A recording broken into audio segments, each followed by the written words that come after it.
William of Normandy. The difficulties of the conqueror's life.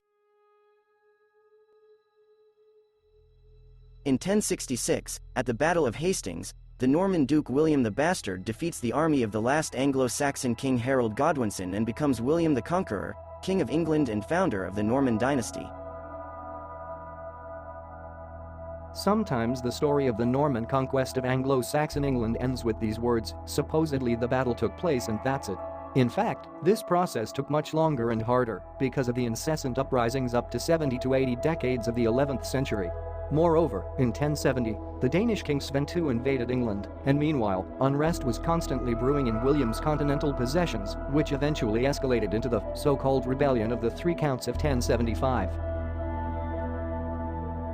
Therefore, William's personality is much more significant than we used to imagine. He not only managed to keep what he had conquered, but also to create a strong centralized state that the French, for example, could not even dream of until the last stages of the 100 Years' War.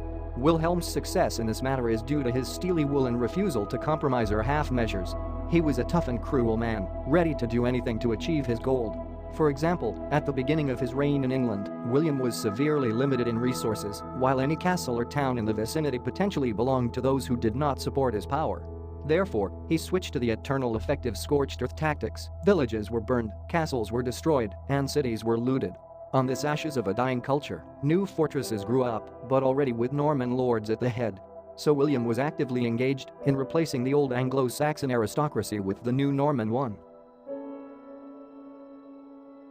At the same time, many local nobles recognized William as their master after the Battle of Hastings, but this did not mean at all that they were loyal. Rather the opposite. And the problem here is not even in William and the Normans. The Anglo-Saxon Scandinavian nobility was used to being free and was extremely obstinate. This was felt under the Wessex dynasty and under Nud the Great and under the same Harold II.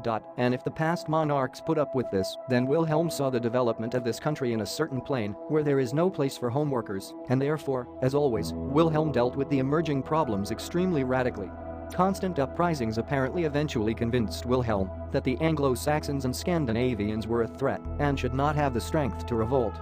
The most problematic region for William's rule turned out to be the north of England. His struggle with the northern lands even received a separate name in the Norman conquest of England, Herring, Ruin of the North, but about these events in more detail next time.